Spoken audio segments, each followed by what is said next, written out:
আসসালামু আলাইকুম। আমরা যারা 25 ব্যাচ আছি তাদের হচ্ছে আগামী 26 মানে আর 2 দিন পরে হচ্ছে 26শে জুন আগামী 2 দিন পরে হচ্ছে পরীক্ষা, বাংলা প্রথম পত্র পরীক্ষা। তো বাংলা প্রথম পত্র পরীক্ষাতে আমাদের সবথেকে বড় চ্যালেঞ্জ হচ্ছে যে 60টা সৃজনশীল কমপ্লিট করা। সময় খুবই কম থাকে, এর মধ্যে 60টা সৃজনশীল কমপ্লিট করতে হয়। তো সময় যেহেতু কম এবং 60টা সৃজনশীল যেহেতু কমপ্লিট করতে হবে, সেই ক্ষেত্রে আমাদের কয়েকটা বিষয়ের দিকে খেয়াল রাখতে হবে। সেটা হচ্ছে খাঁচকাটা বলে সৃজনশীল বড় বড় করে লেখার থেকে শেষ করা অনেক ভালো। তাহলে কি বললাম? বড় বড় করে লেখার থেকে শেষ করা অনেক ভালো। তুমি বড় বড় করে লিখলা, 5টা সৃজনশীল খুব ভালো করে লিখলা, 6 নম্বরটা খুব মানে খারাপ করে লিখলা, 7 নম্বরটা একটু একটু করে লিখে দিয়ে জমা দিয়ে আসলা। এটার থেকে বরঞ্চ তুমি যদি এক মাপের বা এক ধাঁচে যদি 60টা সৃজনশীল কমপ্লিট করতে পারো, পুরো খাতা যদি তোমার একই রকমের লেখা থাকে, তাহলে কিন্তু টিচার অনেক খুশি হয়ে যাবে, তাহলে কিন্তু অনেক মার্ক দিবে। তুমি প্রথমের দিকে বউ সাজানোর মতো করে আস্তে আস্তে ধীরে সুস্থে সাজালে, তারপরে বর আসলো, বর আসার ফলে তুমি মেকআপ দেওয়া যেমন খুশি তেমন হোক বরের কাছে নিয়ে গেলেই বাঁচো, এমনটা না যে প্রথমের দিকে খুব সুন্দর করে লিখলা, শেষের দিকে সময় সংকীর্ণর জন্যে তুমি হচ্ছে লেখাটা আর সেভাবে লিখতে পারলে না, না লিখে তুমি তাড়াহুড়া করে যতটুকুভাবে কমপ্লিট করে দেওয়া যায় কমপ্লিট করে দিয়ে আসলে, এটা করার দরকার নাই। তো তুমি প্রথমের দিক থেকেই তুমি হচ্ছে একটা জিনিস খেয়াল রাখবা যে হচ্ছে তুমি 22 মিনিটের উপরে একটা করে সৃজনশীলের সময় লাগাবাই না, ঠিক আছে? তো 22 মিনিটের মধ্যেই তুমি হচ্ছে শেষ করার চেষ্টা করবা প্রত্যেকটা সৃজনশীল। এবং তুমি আহামরি বড় করার কোনো দরকার নেই, নম্বর 1 পেজ লিখলেই হয়। খুব ভালো লেখা যদি লেখো তুমি, অযথা খাঁচকাটা লিখলে 3 পেজ লিখলেও মার্ক পাবা না। তো খাঁচকাটা না থেকে তথ্যবহুল লেখা লিখবা, সেক্ষেত্রে 1 পেজ নম্বর, নম্বর 1.5 পেজ, এটাই যথেষ্ট, এর থেকে বেশি লাগে না। তো এটা আশা করি সময়ের মধ্যে লিখতে পারবা।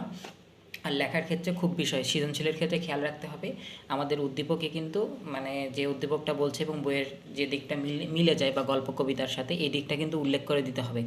আমরা অনেকে হচ্ছে ঘ নম্বরের ক্ষেত্রে এটা করি যে হচ্ছে যে দিকটি সাদৃশ্য রয়েছে বা যে দিকটি মিল রয়েছে বা যে দিকটি সামঞ্জস্য রয়েছে, সেই দিকটি নিচে বর্ণনা করা হলো বা নিচে বিশ্লেষণ করা হলো বা নিচে ব্যাখ্যা করা হলো, এই কথা বলা যাবে না।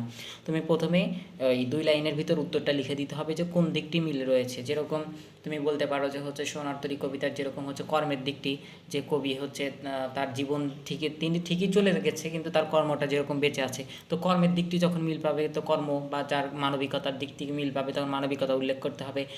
কারো হচ্ছে বিপরীত চরিত্র, কার বিপরীত চরিত্র ফুটে উঠেছে তার নাম সহ বিপরীত চরিত্রটা ফুটে তুলে দিতে হবে। মানে এরকম করে আর কি প্রশ্নটার উত্তর দিতে হবে, উত্তরটা যে বা কাকে বা নিচে বর্ণনা করা হলো এরকম না। তাহলে প্রথমে তুমি হচ্ছে উত্তর দিবা, তারপরে হচ্ছে লেখাটা লিখবা, আর স্টেপ করে লেখার চেষ্টা করবা। যে নম্বরের ক্ষেত্রে আমরা সচরাচর যেটা ফলো করি যে 3 স্টেপে লেখা, তো 3 স্টেপ 4 স্টেপ তোমার যা ইচ্ছা লিখতে পারো। তো নম্বরের ক্ষেত্রে 4 স্টেপ 5 স্টেপ তুমি যেটা পারো। তো উদ্দীপক সম্পর্কে, উদ্দীপক কখনোই সরাসরি তুলে দিবা না। তো উদ্দীপক সম্পর্কে যখন লিখবা তখন বইয়েরটা এবং উদ্দীপকেরটা তুলনা করে লিখবা, তাহলে দেখতে অনেক ভালো লাগবে। এবং সৃজনশীল যদি দ্রুত শেষ করতে চাও, তাহলে তোমার এই অলসতার হাতকে কাজে লাগাতে হবে। অলসতার হাতকে কীভাবে কাজে লাগাবো? অলসতার হাতকে তুমি কাজে লাগাতে পারো হচ্ছে আজকে বা কালকে তুমি হচ্ছে সৃজনশীল একটা নিজে নিজে লিখতে পারো সময় ধরে ধরে। পারলে যদি তুমি পারো একটা মডেল টেস্ট দিতে পারো, নিজে একটা গাইড বার করে 60টা সৃজনশীল লেখার চেষ্টা করলাম। অন্ততপক্ষে 60টা সৃজনশীল কমপ্লিট না হলেও তোমার হাতের যে জড়তা যেটা আছে সেটা কেটে যাবে। তো জড়তা কাটলেই তো ভালো, তুমি পরীক্ষাতে যা খুব সহজে লিখতে পারবা। আর একটা কাজ করতে পারো, সেটা হচ্ছে পরীক্ষার দিন সকালে একটা সৃজনশীল লিখবা, বাসায় বসে থেকে একটা সৃজনশীল লিখবা, লিখে তারপর পরীক্ষা হলে যাবা। কী হবে, আমরা যখন ঘুম থেকে উঠি তখন আমাদের শরীরটা বেশ অলসতা থাকে বা হচ্ছে একটু ভার হয়ে থাকে। তো ভার হয়ে থাকার ফলে আমরা কাজ খুব স্লোলি মানে হচ্ছে আমরা অ্যাক্টিভ হইতে আমাদের একটু সময় লাগে সকাল সকাল। তো যদি আমরা হচ্ছে আগে থেকে যদি একটু একটা সৃজনশীল লিখে যাই, তাহলে দেখা যাবে যে আমাদের হাতটা অ্যাক্টিভ হয়ে যাবে, আমাদের ব্রেনটা অ্যাক্টিভ হবে, তখন আমার 60টা সৃজনশীল লেখা খুব সহজ হবে। তো আশা করি সকলে ভালো করে পরীক্ষা দিবা, আমিও ভালো করে পরীক্ষা দেবো, তোমাদের জন্য দোয়া, আমার জন্য দোয়া করবা। আর সৃজনশীলের ক্ষেত্রে যে নাম্বারগুলো আমরা লিখে এগুলোর মাঝখানে দেওয়ার চেষ্টা করবা। 1 নং প্রশ্নের উত্তর দিয়ে তারপরে ক নম্বর দিয়ে নিচে দাগ দিলাম, দিয়ে উত্তর লিখলাম, তারপরে খ নম্বর দিয়ে নিচে দাগ দিয়ে উত্তর লিখলাম। এটা লেখার দরকার নেই যে 1 নং প্রশ্নের খ এর উত্তর, 2 নং প্রশ্নের খ এর উত্তর, এরকম না। 1 নং প্রশ্ন উত্তর তো দিছো, দিয়ে খালি মাঝখানে ক দিলা, তারপরে খ দিলা, গ দিলা, দিয়ে লেখা শুরু করলা। সাইডে দিলে কি হয়, অনেক সময় টিচার হচ্ছে ছেড়ে চলে যায়। তো সাইডে দেওয়ার থেকেও মাঝখানে দেওয়াটা ভালো।